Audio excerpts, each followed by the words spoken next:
কি গো, বৃষ্টি তো আর ধরবে না মনে হচ্ছে গো।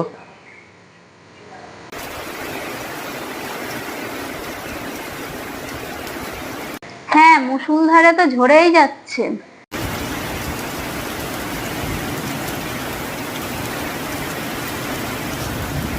কি হবে বলো তো, 3 দিন ধরে তো কাজে বেরোতে পারিনি।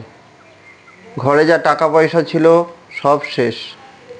ঘরে আনাজপাতিও তো শেষ হয়ে এলো। কি যে করি মাথায় কিছুই আসছে না। চিন্তা করো না, প্রতি বছর তো এমনই বৃষ্টি হয়, সব ঠিক হয়ে যাবে। আর ঠিক হয়েছে, পরিশ্রম তো এত করছি, সুখের মুখ আর দেখলাম কই। আমার বাবা বলতেন পরিশ্রমের ফল মিঠা হয়। দাঁড়াও তো একটু লাল চা করি, মাথা ঠান্ডা করে খাও। তুমি এত দুঃখ কষ্টের ভিতরে কি করে মাথা ঠান্ডা রাখো বলো তো। আমি তো চিন্তায় চোখে মুখে অন্ধকার দেখছি যে আগামীতে কি হবে আর কি হতে চলেছে। জন্ম থেকেই গরিব ঘরে মানুষ হয়েছি, অভাব অনটন তো নিত্য সঙ্গী। বাবা খুব সৎ ছিলেন, ওনার কাছ থেকেই শিখেছি। লড়াইটা চালিয়ে যাও দেখি। এই নাও, চাটা খাও দেখি, বিস্কুট নেই কিন্তু। বিস্কুট লাগবে না, চা পাতাটা যে শেষ হয়নি এই ঢের।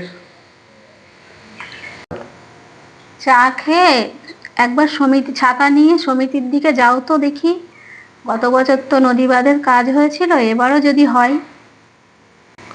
তা তো তুমি ঠিকই বলেছ, আমার তো মাথাতেই ছিল না। নদী বাঁধের কাজটা শুরু হলে অন্তত 1 মাসের কাজের চিন্তা তো থাকবে না। 1 মাসের কাজ তো ওখান থেকে হয়েই যাবে, কি বলো?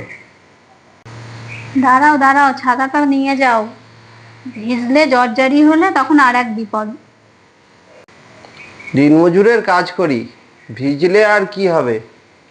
ভিজে আমাদের জ্বর টর আসবে না। দুবেলা দুটো অন্ন জোগাড় করাটাই হচ্ছে আমাদের কাজ। পরিশ্রমী মানুষ, বলো, পরিশ্রম তো করতেই হবে।